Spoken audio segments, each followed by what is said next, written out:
That brooch belongs to my son. What are you talking about? It is not yours, ma'am. Please, calm down.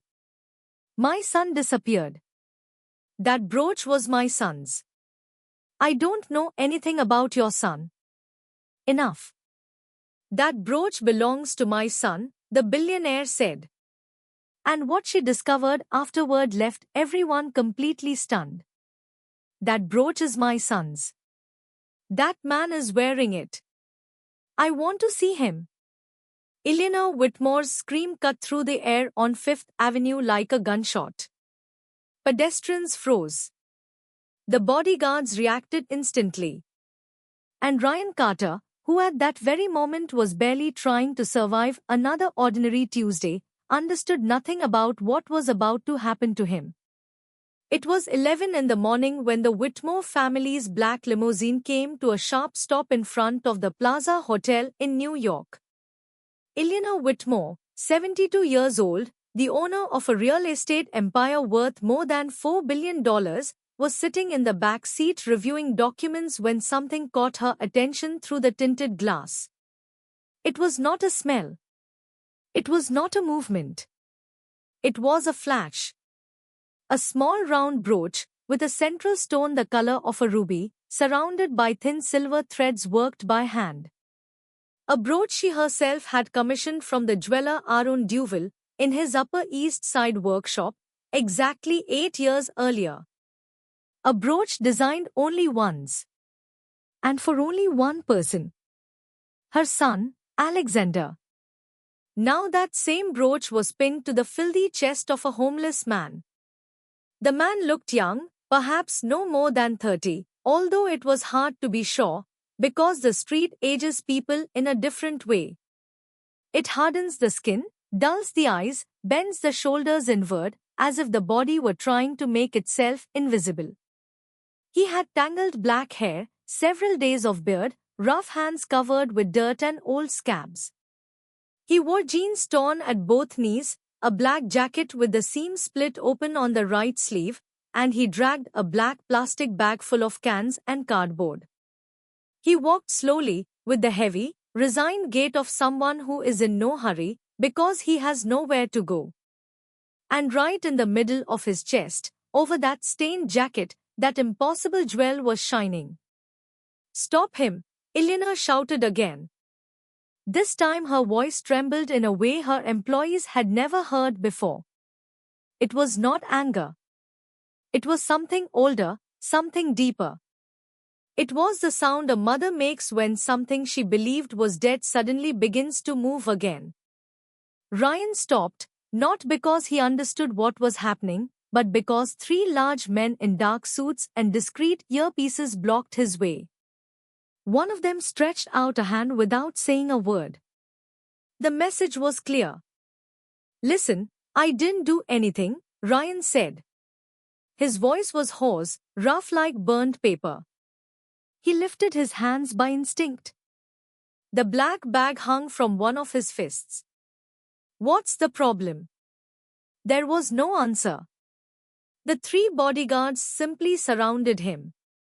The limousine door opened, and Eleanor stepped out without waiting for help. She wore an immaculate beige suit, pearl earrings, and her white hair was gathered into a perfect bun. She walked toward Ryan with short but firm steps, as if her heels were nails being driven into the asphalt. Her dark honey-colored eyes, behind tortoiseshell glasses, never left the brooch. She stopped 2 steps away from him. She looked at his face. He looked at hers. For a moment, no one spoke. That silence seemed to last far longer than it actually did. "That brooch," Eleanor said, in a low calm that was more frightening than her screams. "Where did you get it?" Ryan frowned and looked down, as if he was seeing the brooch for the first time. In a way, he had always seen it like that, as one of those things a person carries without asking too many questions about why. He had found it. It was beautiful.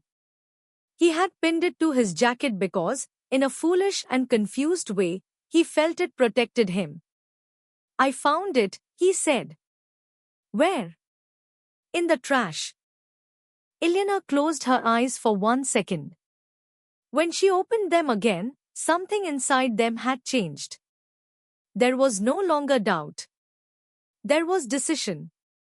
Put him in the car, she ordered without turning toward her bodyguards. Ma'am, are you sure? I said put him in the car. Ryan took a step back. His street instincts, sharpened by years of survival, told him that nothing good could come from getting into the car of a rich woman who was looking at him as if he were a ghost. I'm not going anywhere with you, he said. I didn't do anything wrong. If you want to call the police, call them. I am not calling the police, Ilyana replied. I only want you to tell me where you got that. She pointed at the brooch with a trembling finger. Please. And it was that please that disarmed him. It was not the tone of someone giving an order. It was the tone of someone who had spent years begging something from a person who could not hear her. Ryan was not a bad man. He was a man who had fallen very low, who had lost too much, who distrusted the world for reasons he himself did not fully understand. But that please pierced him in a way he had not expected. All right, he said at last. But I didn't break into anywhere, and I didn't steal anything from anyone. I want that to be clear. It is clear, Ilyana answered. Another man traveling with her, Ethan Whitmore, 42 years old, thin, with a tense jaw and eyes that calculated everything with the coldness of a cash register, watched the scene from a few yards away. He did not move. His hands were in the pockets of his jacket, and his expression was perfectly neutral. But inside those pockets, his knuckles were completely white. No one noticed. The limousine pulled away 15 minutes later with Ryan in the back seat, smelling of the street and defeat, staring through the window as the city carried him away from the world to which he belonged. The black bag with his cans remained lying on the sidewalk. No one picked it up. Ilyana did not speak to him during the ride. She only looked at the brooch. Her hands, folded on her knees, could not remain still. Her fingers intertwined and separated, tightened and loosened, as if searching for something to hold on to. Ryan did not know where they were taking him. He did not know who that woman was. He did not know why a piece of metal with a red stone could provoke such a reaction in a person. The only thing he knew, with that dark certainty that sometimes arrives before thought, was that his life had just changed. He still did not know whether it was for better or worse. The limousine turned onto Park Avenue, then headed toward the private hills of Westchester. The houses grew larger, the gardens quieter, the fences higher. Ryan's world, if he had ever belonged to any world at all, was left behind, mixed with the smoke, horns, and noise of downtown. Ethan, sitting across from him, watched him with an expression Ryan could not decipher. It was not curiosity. It was not sympathy. It was something like an evaluation, the look of a man measuring another man and deciding whether he was a burden or a threat. What's your name? Ethan asked. Ryan. Ryan what? Just Ryan. Ethan nodded slowly, as if that confirmed something he had already suspected. Then he turned his gaze back to the window. He asked no more questions. Ilyana said nothing either. She only kept looking at the brooch. And the brooch continued to shine, indifferent to everything, with that dark ruby in the center, as if it were holding inside itself a secret no one was ready to hear. The Whitmore mansion stood on a private avenue in Westchester, behind a grey gate 4 meters tall, crowned with perfectly trimmed ivy. From the outside, nothing could be seen. That was the point. People with that level of fortune do not need to prove what they have. The weight of their presence is felt before any door is crossed. The electric gates opened without a sound. The inner garden was enormous and symmetrical. Palm trees lined both sides of the driveway, with two marble fountains and that constant, elegant sound of water that exists only in houses where silence is a luxury one can afford. Ryan stepped out of the limousine and looked up. The facade was 3 stories tall, a blend of modern colonial style with large windows and wrought-iron balconies. It was not vulgar or showy. It was calm and powerful. And that is the worst kind of power, because it does not need to justify itself. A butler of about 50 approached. He looked at Ryan with trained discretion that did not completely hide his discomfort. "Mrs. Whitmore, would you like me to prepare the main hall?" "The library," she replied. "And bring water. Something to eat as well." The butler nodded. He cast one last glance at Ryan, at his ruined shoes, his dirty jacket, and the brooch still shining on his chest like a red signal light in the middle of the night. Then he returned to the house without saying anything else. Ryan did not move at once.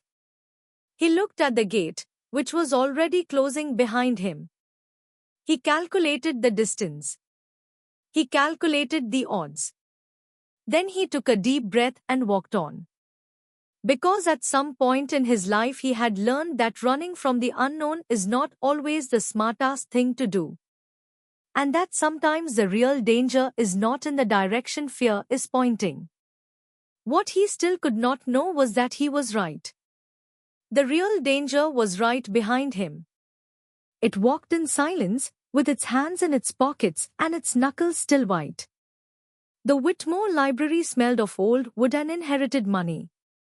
The walls were covered with shelves up to the ceiling, filled with books that seemed to have actually been read, some bent, others with cracked spines, several with paper markers sticking out between the pages. In the center stood a mahogany desk, two tobacco-colored leather armchairs in front of an unlit fireplace, and on the mantel, between silver candlesticks, a framed photograph that Ryan could not see clearly from where he had been seated. They gave him water. They brought him a tray with rolls and fruit. The butler placed it on a side table without looking at him, with the gesture of someone carrying out an order he personally disapproved of. Ryan ate. There was no point pretending. He was hungry. Hungry since the day before. Ilyana entered the library about 10 minutes later. She had removed her jacket and wore a cream silk blouse. In her hand she held a glass of water she did not touch the entire time. She sat across from him, folded her hands on her knees, and looked at him for a long while without speaking. It was the kind of silence Ryan recognized. The silence of someone gathering courage to ask a question whose answer they are not sure they want to hear. "How long have you been on the street?" she finally asked. "Years," he said. "I don't know exactly how many. Maybe 6. Maybe more." "Do you have family?" "No, as far as I know." Ilyana blinked. It was a strange answer. He had not said, "No, I don't." He had said, "as far as I know." The difference was small, but she caught it immediately. What does that mean? Ryan put down the half-eaten roll he was holding. He looked at his own hands for a moment, as if the answer were written there, among the scars and the dirt beneath his nails. "It means I don't remember," he said. "I woke up on a beach near Virginia Beach. I don't know how I got there. I had no documents. I didn't know my last name. I didn't know where I came from. At first, I thought it was temporary, that my memory would come back by itself. But it didn't. Or it came back halfway, in pieces that don't always fit together." He paused. "There are things I know.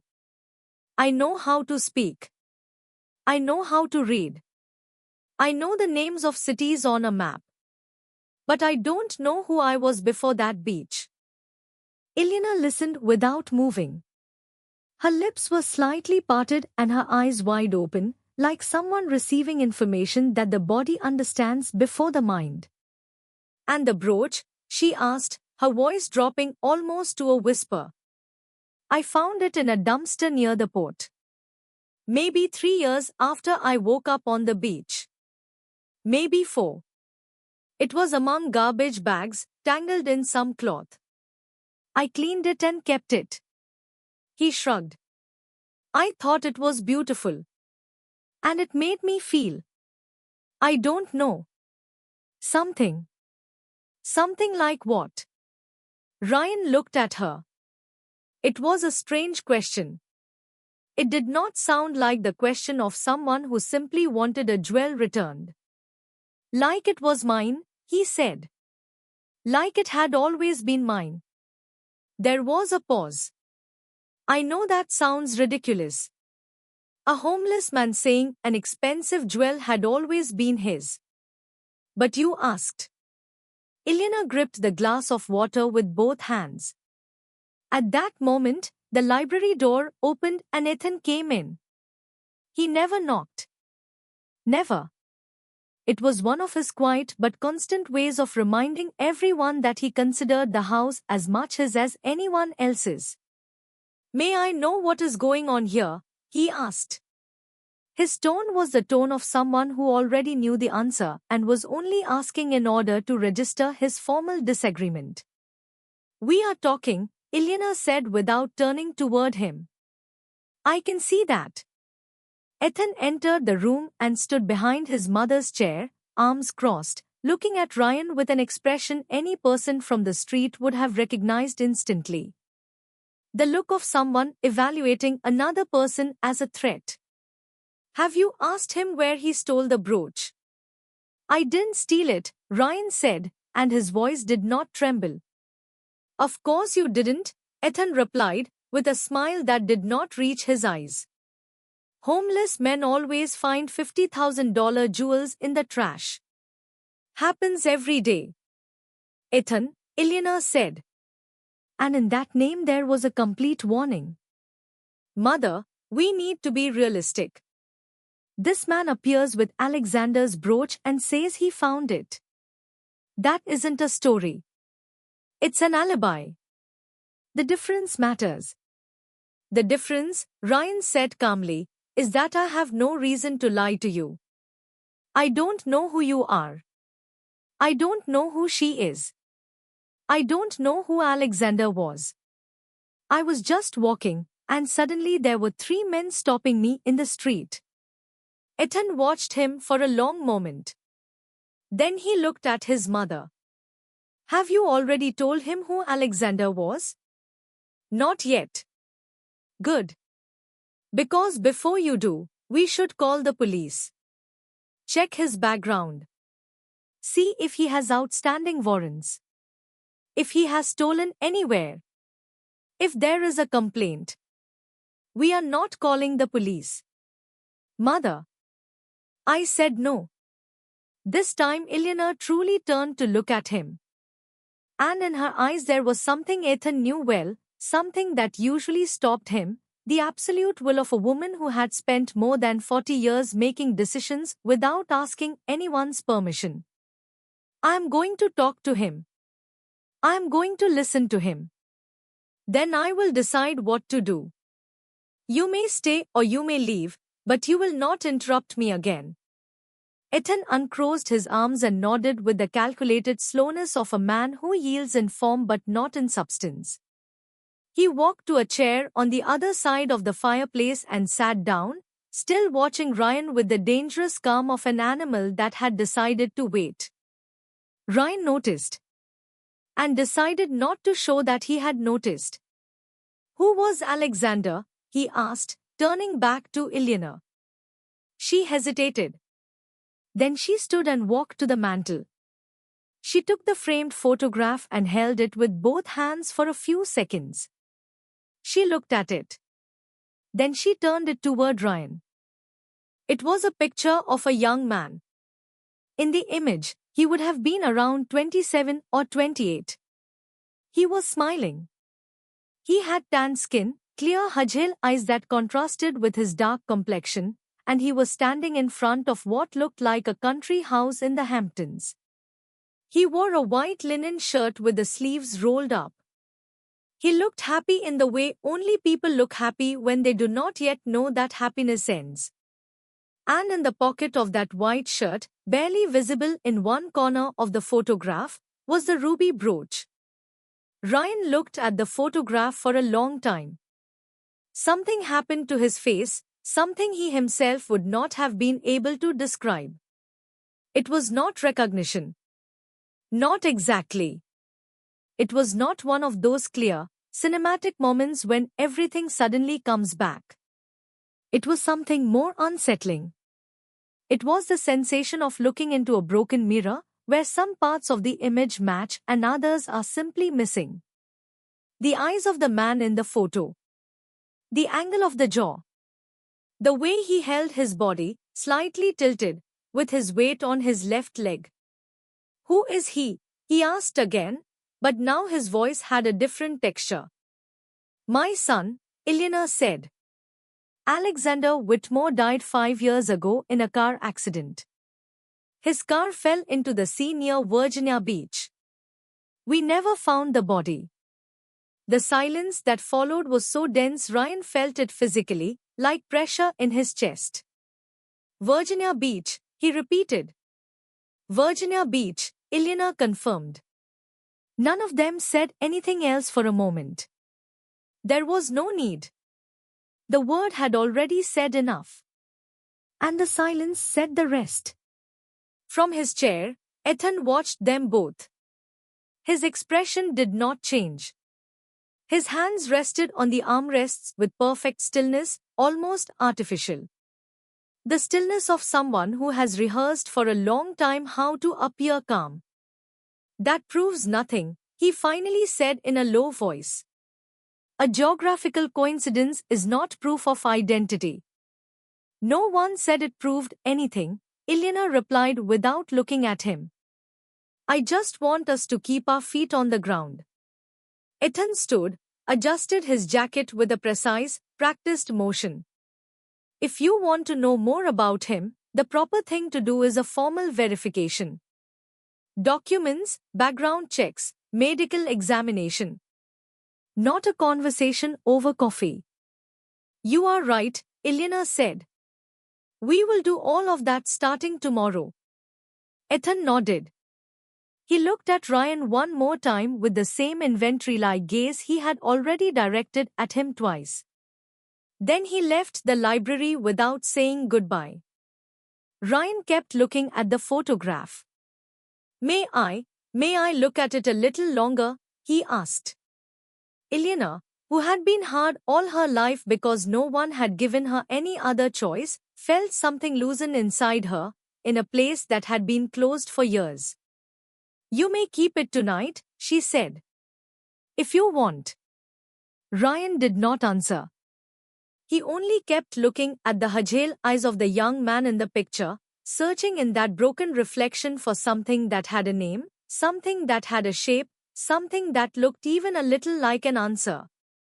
Something about who he had been before he woke up on that beach without a past and without a name. Outside, in the marble hallway, Ethan pulled his phone from his pocket and dialed a number that was not saved in his contacts. He waited for the rings. "We have a problem," he said in a low voice. "I need you to make a few calls tonight." And he hung up before anyone in the library could hear him. An unexpected ally. Central Park woke beneath a low fog. Ryan arrived 20 minutes before 8. He sat on a bench facing a fountain, his back to the trees, his eyes on the two main entrances to the park. It was an old habit of someone who had slept too long in open spaces, always watch the places from which danger might come. Grace Whitmore arrived exactly at 8, alone, as she had promised. No driver. No bodyguard. She wore a grey coat that made her look like any elegant elderly woman going out for an early walk. Only someone who knew her well would have noticed the stiffness in her shoulders and the way her eyes inspected the park before she sat down. "Thank you for coming," she said. "You invited me," Ryan replied. "You could have chosen not to come." "I could have." Grace looked at the fountain for a moment. The water fell too calmly for what she was about to say. "Last night Arthur spent 2 hours in my living room trying to convince me that all of this was a fraud." She said it without circling around it, as if naming it could make it lighter. "He brought a folder with police records, dates, a complete argument. I listened to him until the end." She paused. "And when he finished, I asked him why Victor Kane was following you if he was so certain you were not important." Ryan said nothing. He did not know what to answer. Grace turned her head toward him. "Arthur always knows what to answer. He has been training for 45 years. When he does not know, it means I caught him off guard. And if that question caught him off guard, it means Victor was not supposed to be there." "Who is Victor?" "A man who has been doing dirty work for years. I used him once for something I am not proud of. Arthur uses him much more often." She looked back at the fountain. "What worries me this morning is not Victor. What worries me is that Arthur already knows I went with you to the laboratory. Or he suspects it. And if he suspects it, he has already started moving." Ryan thought about the lab, the technicians in white coats, the carefully filled out form, the kind face of the employee who had helped them. "There is something I did not tell you yesterday," Grace suddenly said. "What?" "The document from the Brooklyn hospital did not arrive alone. It came with a letter." She took a folded envelope from the inside pocket of her coat and placed it on Ryan's knees. "I never found out who sent it. But that letter says something I could not tell you yesterday, because I still did not know if I could trust you." Ryan opened the envelope. The letter was short, 2 paragraphs, written in tight, undecorated handwriting. Ryan read slowly, without raising his voice. "You left your brother in a psychiatric hospital, without a name, without a family, without anything. And when he was discharged, you allowed him to disappear into the city because it suited you better for him to be dead." "That is a very serious accusation," Grace said. "And without verifiable proof, it is worth nothing. I have a photograph. I have documents. I have the testimony of a direct witness. A witness who has stayed silent for 28 years because she knows her words have no legal force without confirmation." Arthur stood. He no longer had the relaxed posture from before. "Listen to me carefully, Ryan. I don't know who you are. Maybe you are my mother's grandson, maybe you are not. But right now that does not matter. What matters is that you will leave this city with enough money to never sleep on a bench again, or you will leave with nothing, because whatever you think you have will disappear the way the hospital file disappeared." Arthur looked at him. "That is how things that are not supposed to exist disappear." Ryan held that gaze without moving. "I am not leaving," he said. Arthur nodded once, slowly, like a man accepting the result of a bet he had already calculated. "Then so be it." The same two men as before took him out of the house with the same efficiency with which they had brought him in. They left him on the street 6 blocks away, and the SUV drove off. Ryan took out his phone. And he remembered nothing else. Maybe he had built a completely different life. Maybe he no longer knew who he was. Maybe he did not want to come back. And if he does not want to return? Ryan asked. Grace was silent for a moment. Then he will not return, she said. She said it without drama, with a serenity that was not surrender but something more complex. Respect. I will not force anyone to be who they do not want to be. I have already wasted too much time trying to turn people into what I needed them to be. Ryan looked at her. There was something in that sentence that was not directed only at Rafael. I also don't know if I can be what you expect, he said slowly. I expect nothing, Grace replied. I am offering you something. That is different. What are you offering? A surname. A history. A place in this family. Something that belongs to you by right, even though you never asked for it. She paused briefly. And space for you to decide whether you want it or not. Ryan looked at the garden, the stone path, the black iron gates in the distance, the wall that from outside looked like a border and from inside was only a wall. Can I think about it? As much time as you need. Ryan nodded slowly, turned around, and walked toward the gate. Grace did not call after him. She said nothing more. She let him go the way one lets go of someone who already knows the road back. That night, Ryan slept under a roof for the first time in several weeks. But not in the mansion. He slept in a small hotel room in Queens. It cost $80 a night, had a window facing an alley, and a bed that smelled of cheap detergent.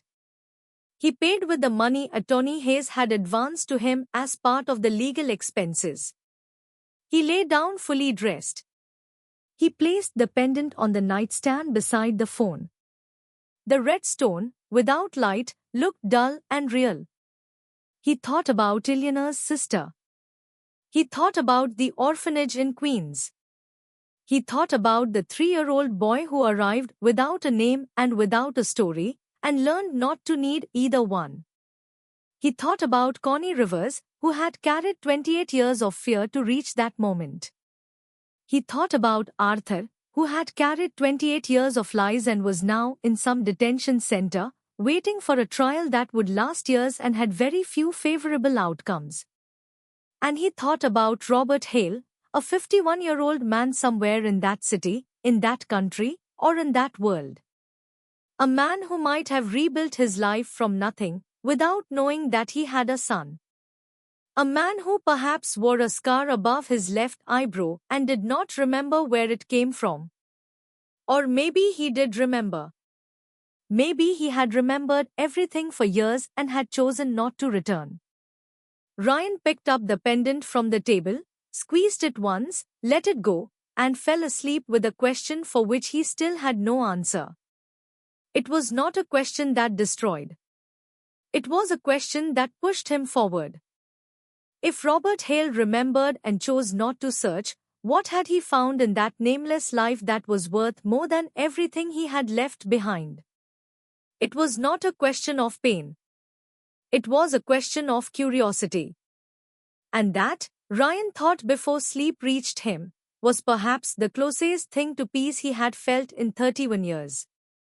What arrived 3 weeks later was not a message. It was not a call. It was a real letter, in a white envelope, handwritten and addressed to Ryan Carter at Attorney Hayes' office, which was the only address Ryan had given anyone besides Grace. The office secretary placed it on the desk without a word. Attorney Hayes saw Ryan take it but did not ask. Ryan looked at the outside and slipped it into his coat pocket without opening it. He opened it 2 hours later, sitting on a bench in Central Park. The same park. The same fountain. A different bench. The handwriting was uneven, the writing of someone who writes slowly, as if uncertain of every word before putting it on paper. Ryan. I do not know if it is right for me to write to you. For 3 weeks I tried to decide whether I should or not. In the end, I understood that not doing it would be worse. My name is Robert. I do not know if that name means anything to you or if it is just a name. For many years, I did not call myself that. I called myself Ernest, the name given to me by the woman who picked me up from the street in the year 2002, when I still remembered nothing. She needed someone to carry boxes in her grocery store in Omaha. I was Ernest for almost 8 years. The memories returned slowly. Not like in the movies. First smells. Then voices. Then names that still had no faces.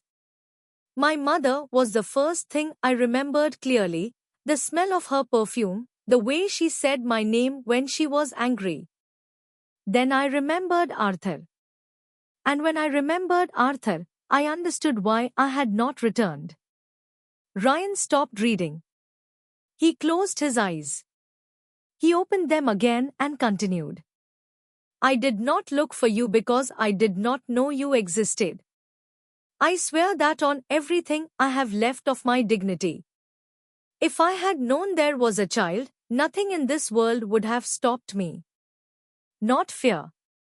Not Arthur. Not the 20 years I spent rebuilding a life from nothing. I found out from the newspapers, like everyone else. I saw your name. I saw the photos they published. And I recognized the pendant before I recognized your face. I put that pendant around your mother's neck the night you were born. Her name was Valerie. Not the Valerie from the family, but another woman, a woman I met in Asheville, and who disappeared after leaving you at the hospital. I never knew why. I never found her. 25 years have passed, and I do not know if she is still alive. You have a way of staying still when something hits you. I saw it in the newspaper photo. That way of absorbing the blow without moving. She did exactly the same thing. Ryan had to stop again. The park around him remained the same, a mother with her child on the swings, an old man with a folded newspaper, pigeons walking in circles. He kept reading. I ask nothing of you. I have no right to ask anything. I am a 51-year-old man living in Omaha, with a small hardware store that barely provides enough to live on, and I have carried guilt for decades over things that happened before I could prevent them and over things I could have prevented but did not. I only wanted you to know that I exist. That I did not abandon you on purpose. That the pendant has a history that began long before you, and yet somehow it was always meant to reach your hands, even though I never planned it. If someday you want to know more, write to me. If you want to know nothing, that is all right too. I understand that in a way very few people could understand. Robert. P.S. The leather bracelet in the photo was given to me by my grandmother when I turned 18. I wore it until the accident. I do not know how it ended up in the photos they found, but I am glad it did. Some things find a way to survive everything. Ryan folded the letter. He folded it twice, carefully, with the same precision with which he had folded the burned photograph weeks earlier. He placed it inside the inner pocket of his coat, beside the photograph and the DNA result. He sat on the bench for a length of time he did not measure. The pigeons kept walking in circles. The child on the swings asked to be pushed higher. The old man folded his newspaper and stood with the patience of someone in no hurry. Ryan pulled the pendant out from under his shirt and held it on his open palm.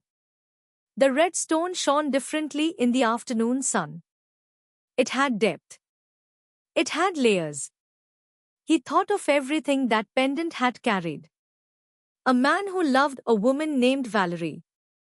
A doctor who had kept everything hidden out of fear for 28 years. A 3-year-old boy without a name, who learned to carry a weight without knowing where it came from. Ryan put the pendant back around his neck. He stood. And that same day he went to see Grace. He did not call ahead. He simply went. The gates opened when he pressed the intercom and said his name. He no longer had to wait. Grace was in the living room with Attorney Hayes and two people Ryan did not recognize, probably lawyers for the case against Arthur, which was moving forward with the usual slowness of cases where both sides have money. When she saw him, she said something quietly to the lawyers. They gathered their papers with the efficiency of people who understand when a meeting has ended. "Sit down," Grace said when they were alone. "I have something to show you." Grace looked at him, not at the envelope. She read something on his face before he said a word. "Is it good or bad?" she asked. "I still don't know," Ryan answered honestly. "I think it is both things at the same time." Grace nodded, as if that were the most reasonable answer she could receive. "Give it to me." Ryan handed her the letter. Grace read it fully, without stopping, without making a sound.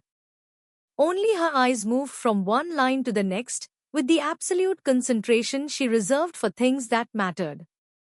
When she finished, she did not fold it at once. She kept it open in her hands for a few more seconds, as if she needed to spend a little more time with it before returning it to the world. Then she folded it and placed it on the table. "Omaha," she said. "Yes. A hardware store." Grace looked out the window. Outside, the garden had almost lost the last light of day. The same trees. The same white flowers in pots that someone had changed every week for decades. "Do you know what this means?" she asked without turning around. "That he is alive," Ryan said. "That he is alive," Grace repeated slowly, as if she needed to hear it out loud in order to believe it completely. "That my son is alive in Omaha, with a hardware store and 51 years behind him. And that he chose not to return because he was afraid of Arthur. He no longer needs to be afraid of Arthur." "No." Grace turned toward him. Her eyes did not cry.